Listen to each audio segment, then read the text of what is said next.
Let's get some facts. 37% of you aren't subscribed to this channel. That's almost 4 out of 10 just freeloading the alpha. So come on, hit subscribe and I promise to keep leveling up the show with the best guests and the juiciest insight. Go on, do it now.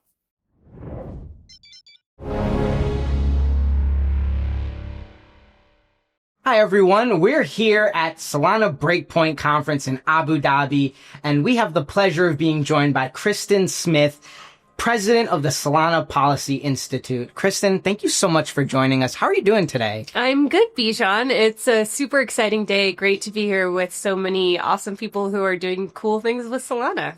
Absolutely. I know it's day one and, the conference is just kicking off, but I really just have to comment on just the energy of the conference and just the bullishness that I'm feeling. How are you feeling about, day one so far? Yeah, I feel great. I feel like it's really fun to see things from a global perspective because I, work out of Washington, D.C. and so we often get stuck in the U.S. But it's been a really good reminder that we need the U.S. to stay competitive because there are a lot of talented people around the world that are building things.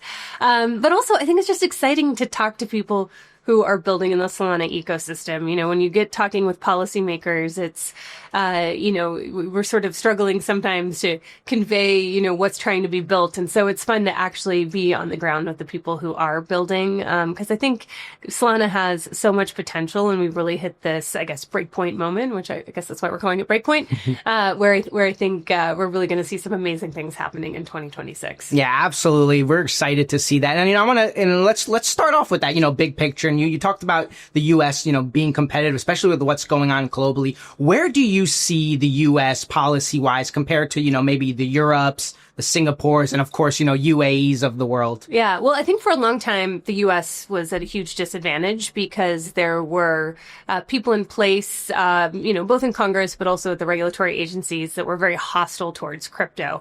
Obviously, a year ago with the elections, there was a big reversal, and 2025 has been just an absolutely remarkable sort of slate of policies that have come into existence in the U.S. And so we're in a much stronger place now. I think what's important for the U.S. is I think U.S. has a really good talent market, and it also has really great capital markets, right? They're the strongest in the world. And so when you have the right regulatory environment for crypto, it really sort of unleashes the U.S. to be a sort of competitive force overall. So I do think that there are other places around the globe, obviously here in the UAE and Hong Kong, even the EU to a certain extent, that have done the hard work and put rules in place. And we're seeing innovation across the globe. But I think now that the U.S. is starting to catch up to that, it'll allow some of the other items, sort of the talent and the markets piece of the U.S. to take advantage of crypto in a way that we haven't seen before.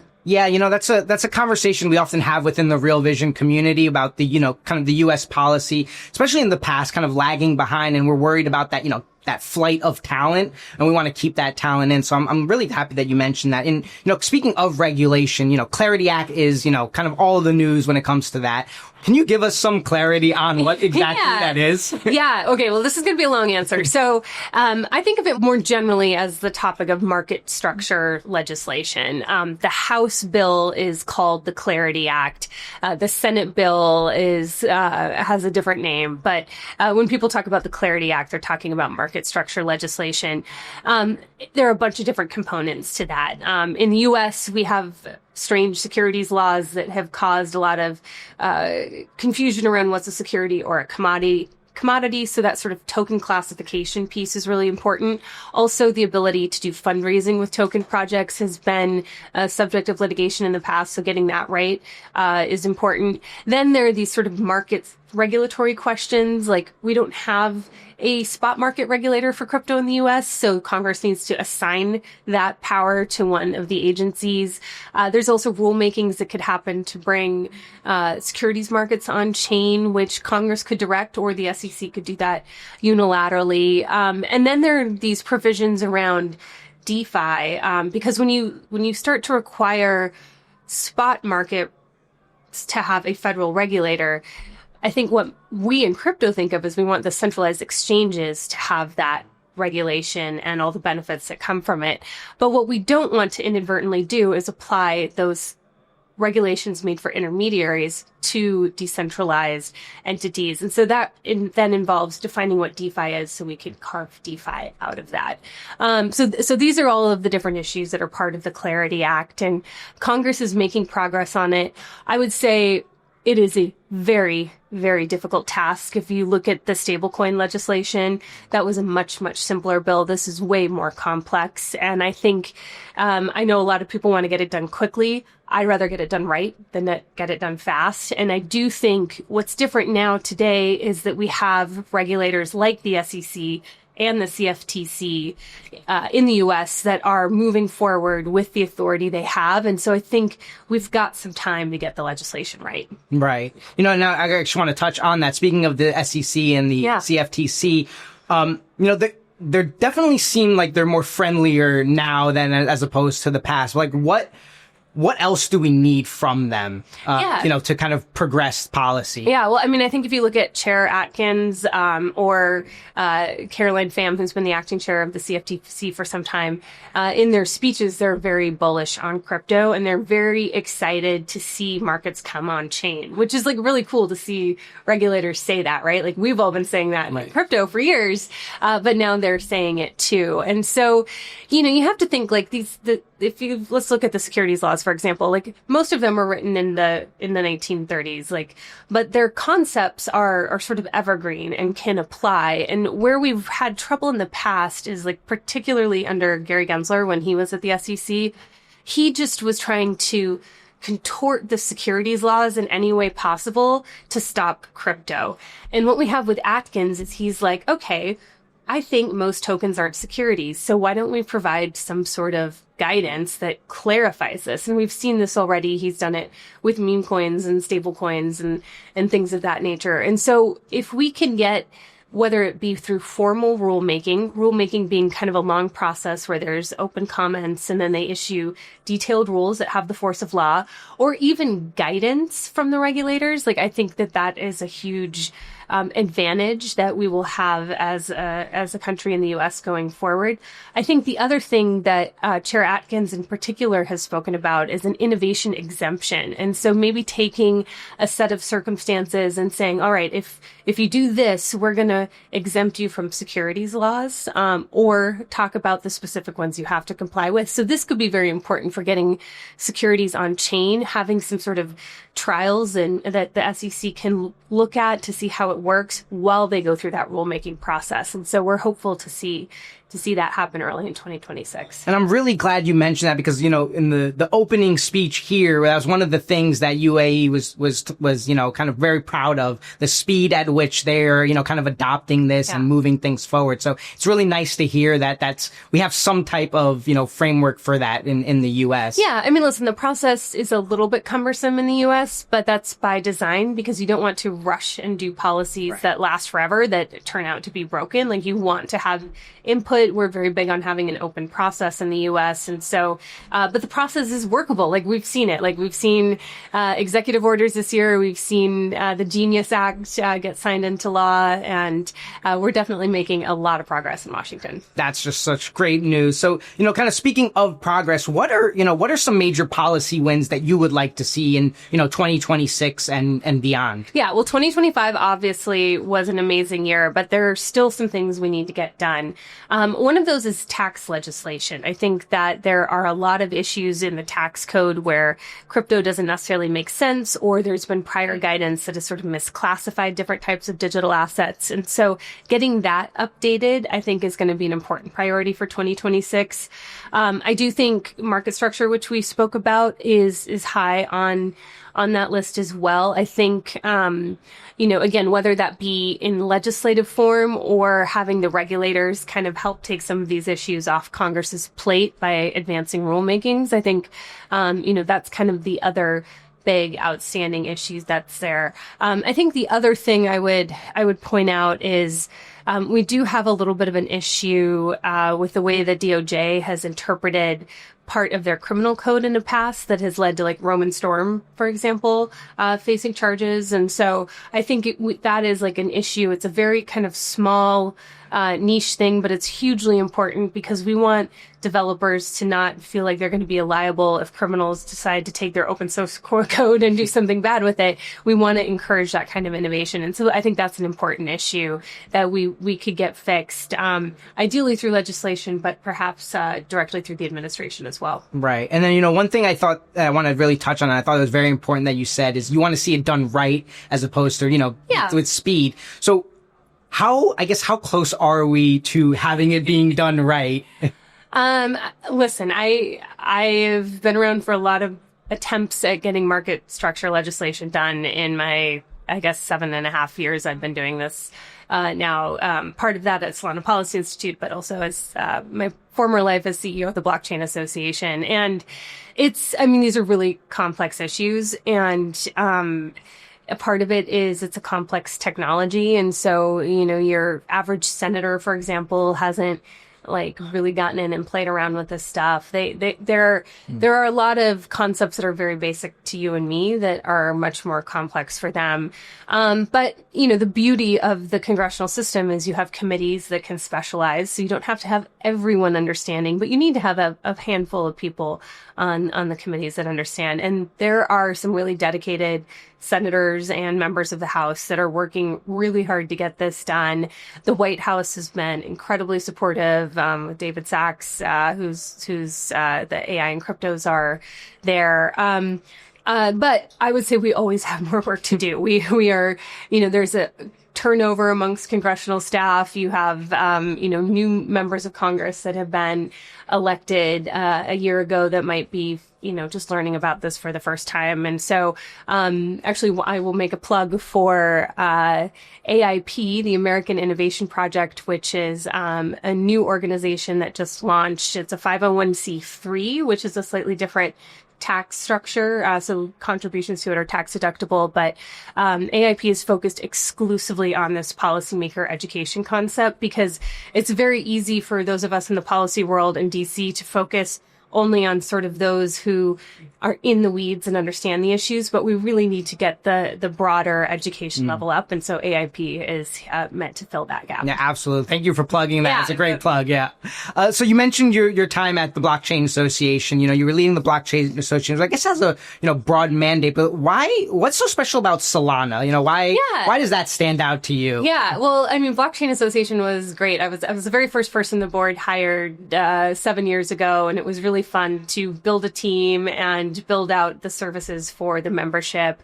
And I think at the time I left, there were 125 companies and organizations that were part of the Blockchain Association as a trade association. But I thought Solana was very interesting because it seemed like everything was happening on Solana, and still is happening on Solana. And so, one of my colleagues, our CEO, Miller, who I believe you've had on the show, Miller Whitehouse Levine, he approached me in the spring and asked if I would come join him. And he had originally worked at the Blockchain Association under me, so then he kind of hired me back. But I thought it was exciting to come to, an ecosystem that is relatively simple to explain to policymakers and has a lot of really cool things that people are actually building. And I think that this does have the potential to be, the home of internet capital markets, right? It's fast enough, it's scalable enough. And I think that, we're going to see a lot in 2026 and beyond in terms of getting the traditional markets over to Solana.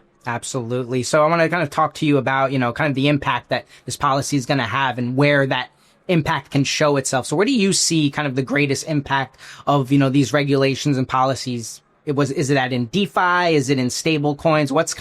Where can we see that, manifest itself? Yeah, well, I think, so stablecoins, because of the passage of the Genius Act last summer, is, we've seen that taken off. We've seen all the major payments companies, or Western Union, for example, is launching a stablecoin on Solana. We've seen none of this activity would have happened without the Genius Act. So we've seen a tremendous amount of new economic activity, new innovation happening because the rules of the road are in place. I think DeFi is an interesting one because DeFi needs protecting more than it needs regulating. In the US and around the globe, regulations are often designed for intermediaries. And with DeFi, we don't have an intermediary. So we can't use that same kind of regulation when there's no one to regulate. And that's a difficult concept for a lot of policymakers. And so with DeFi, unlike stablecoin, where with stablecoin, we're like, all right, these are centralized issuers. We need regulation.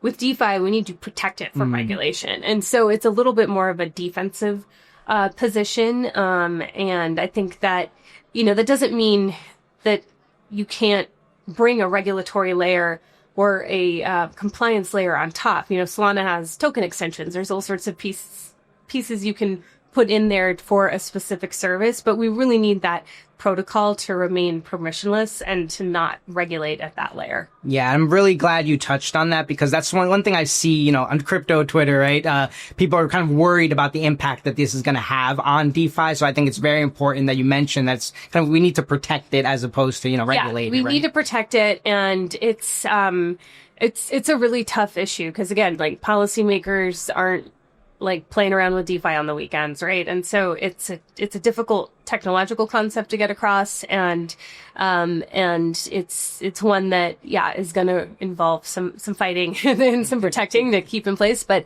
I think there are a lot of like great people on the ground. Most notably, the DeFi Education Fund is like really focused on that, and we work closely with them and back them up as needed. Yeah. Now, speaking of protecting DeFi, right? I think part of that, right, is having kind of the right people in place and voting in the right people that are going to, kind of understand that importance. And we saw that in a major way in the last election, right? Yeah. The crypto just made history with the amount of pro-crypto politicians that were elected into office. I think it was over 240, right? How do you see that playing out, in the midterms and then maybe beyond, especially as, now we're starting to see kind of both parties, accepting kind of this is the new norm and we need to adopt that. So how do you see that? Yeah, no, I think we've absolutely turned a corner.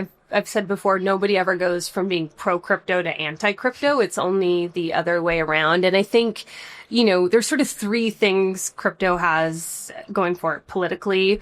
One is there are actually crypto voters. And I was skeptical of this last year, but if you looked at the polling data and you would poll these questions, and we saw it in different polls throughout the United States, about 20% of the electorate cared about what a candidate's crypto position was. And I think that's actually pretty remarkable, especially when you have races in swing states that are super close and a few thousand votes either way can swing the race. So the crypto voter is real.